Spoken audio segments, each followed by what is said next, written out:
একদিন আর 2 দিন নয়, একটানা 30 দিন তারা সাগরে পথ হারিয়ে চলতে লাগলো। জোরে বলেন তো কয় মাস? মনোযোগ আছে? কয় মাস? 1 মাস ব্যাপী তারা পথ চলতে লাগলো। 1 মাস পরে তারা একটা অচেনা অজানা নীরব দ্বীপে তাদের জাহাজ গিয়ে নোঙর করলো।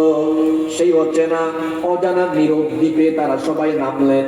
নামার পরে দেখলেন কোনো মানুষজন নাই। আচ্ছা, কোথাও আপনি গিয়েছেন, যাওয়ার পরে দেখলেন কোথাও কোনো লোকজন নাই, কোথাও কোনো মানুষজন নাই। বলেন তো ভয় লাগবে কি লাগবে না? তারা ভীত বিহ্বল হয়ে গেলেন। ভয়ে ভয়ে ভয়ে ভয়ে সামনে আগালেন। আগাতে আগাতে তারা এক বিভৎস প্রাণী দেখলেন। এমন একটা জন্তু দেখলেন, তার গায়ে এত বেশি লোম ছিল। অতিরিক্ত পরিমাণ লোম থাকার কারণে এই প্রাণীর সামনের অংশ কোনটা, পেছনের অংশ কোনটা, কোনটাই বোঝা যায় না। তারা ভীত হয়ে জিজ্ঞেস করলেন, মান আনতা, তুমি কে? সে তখন জবাব দিল, আনাল জাসসাসা, আমি হচ্ছি গুপ্তচর, আমি হলাম গোয়েন্দা।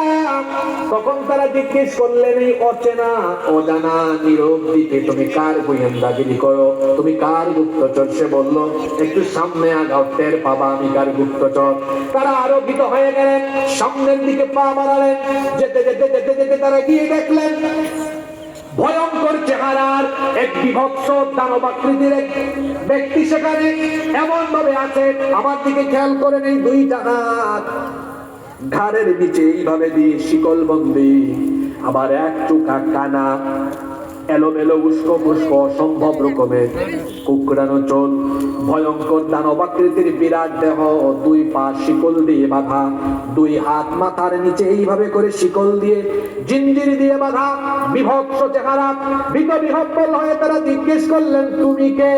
এই অচেনা অজানা গহীন নীরব এই দ্বীপে তুমি এখানে শিকল পরানো, জিঞ্জির পরানো কেন? কে তোমাকে এখানে বন্দী করলো? সে তখন বলল, আমার পরিচয় তোমাদেরকে দিব পরে, তোমাদের পরিচয় আমাকে দাও আগে।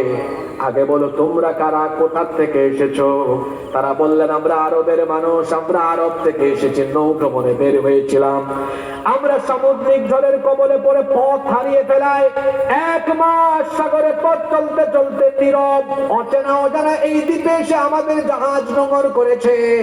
এখানে আমরা আজকেই নামলাম, আমরা আরবের মানুষ। সে তখন বলল, তোমরা যেহেতু আরবের